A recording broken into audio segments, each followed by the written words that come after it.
আসসালামু আলাইকুম ভিউয়ার্স, কেমন আছেন সবাই? আশা করি ভালো আছেন। আমি আপনাদের দেখাবো কিভাবে আপনার ভিডিওর ব্যাকগ্রাউন্ড চেঞ্জ করবেন, সেটাই আপনাদের দেখাবো। এই যে প্রথমে আপনারা প্লে স্টোরে যাবেন। প্লে স্টোরে সফটওয়্যারে যেয়ে আপনাদের প্রথম কাজ হবে এই সার্চ বক্সে লিখবেন ক্যাপকাট। এই ক্যাপকাট সফটওয়্যারটা ইনস্টল করে নেবেন। আমার আগে থেকে ইনস্টল করা আছে, আমি ওপেন করে দিলাম। ওপেন করার পরে আপনাদের এইভাবে একটা ইন্টারফেস চলে আসবে। তারপরে আপনারা নিউ প্রজেক্টে চলে যাবেন। নিউ প্রজেক্টে যাওয়ার পরে আপনার এইভাবে ইন্টারফেস চলে আসবে। আপনারা প্রথমে একটা যে কোনো স্টুডিওর বা আপনার পছন্দ মতো একটা ব্যাকগ্রাউন্ড সিলেক্ট করে নেবেন। আমি এই ব্যাকগ্রাউন্ডটা সিলেক্ট করে নিলাম। অ্যাডে চাপ দিবেন। আপনার এই ব্যাকগ্রাউন্ডটা চলে আসলো। তারপরে আপনি এই ব্যাকগ্রাউন্ডের উপরে চাপ দিবেন। একটা চাপ দেওয়ার পরে এটারে টেনে আপনার ভিডিও যত বড় লম্বা যে কয় মিনিটে সেই কয় মিনিট করে নেবেন আপনারা। আমি এতটুকু নিলাম। প্রথমে চলে যাবেন। প্রথমে যাওয়ার পরে এখন আপনারা ওই ভিডিওটা, যেই ভিডিওটা এই ব্যাকগ্রাউন্ডে লাগাবেন সেই ভিডিওটা এখন নিয়ে আসবেন। এই ওভারলেতে আসবেন। ওভারলেতে চাপ দেওয়ার পরে অ্যাড ওভারলে, এরপরে ফটোতে আছে ভিডিওতে যাবেন।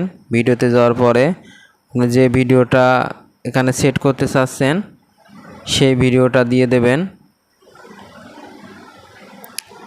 আমি ভিডিওটা দিলাম, অ্যাড করে দিলাম। আপনার যতটুকু প্রয়োজন সেট করে নেবেন। এই ভিডিওটার ব্যাকগ্রাউন্ড এখন রিমুভ করতে হবে।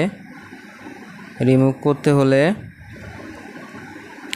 আপনারা এখানে দেখবেন কাট আউট।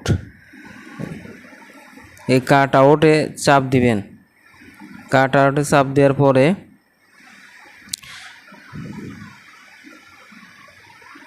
এখানে দেখবেন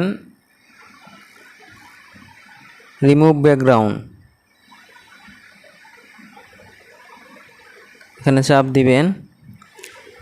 আপনার ব্যাকগ্রাউন্ডটা সেট হয়ে গেছে। এখন আমি যদি চালাই দেখবেন, দেখছেন সুন্দরভাবে ব্যাকগ্রাউন্ডটা চেঞ্জ হয়ে গেছে। এরপরে আপনারা যদি বর্ডার দিতে চান বর্ডার দিতে পারবেন। বর্ডার কাট আউট যে আপনারা এই যে কাট আউট স্ট্রোক এখানে যাবেন। এই যে দেখুন এই যে বর্ডার দিতে পারবেন, সুন্দরভাবে কম বেশি করে নিতে পারবেন। আমি বর্ডার দিব না। এরপরে এই ভিডিওটি আপনার গ্যালারিতে সেভ করতে চাইলে বা ডাউনলোড করতে চাইলে উপরে দেখুন একটা ডাউনলোডের অপশন আছে। এই অপশনটায় চাপ দেবেন। চাপ দেওয়ার পরে আপনার ডাউনলোড হতে থাকবে। এই দেখুন 0%, 1%, 100% হলেই আপনার ডাউনলোড ওকে হয়ে যাবে, গ্যালারিতে সেভ হয়ে যাবে। আমার দেখুন গ্যালারিতে সেভ হয়ে গেছে। আমার চ্যানেলে নতুন দর্শক হয়ে থাকলে অবশ্যই চ্যানেলটি সাবস্ক্রাইব করবেন এবং নোটিফিকেশন অন করে দেবেন, যাতে পরবর্তী ভিডিও সবার আগে আপনার কাছে পৌঁছায়।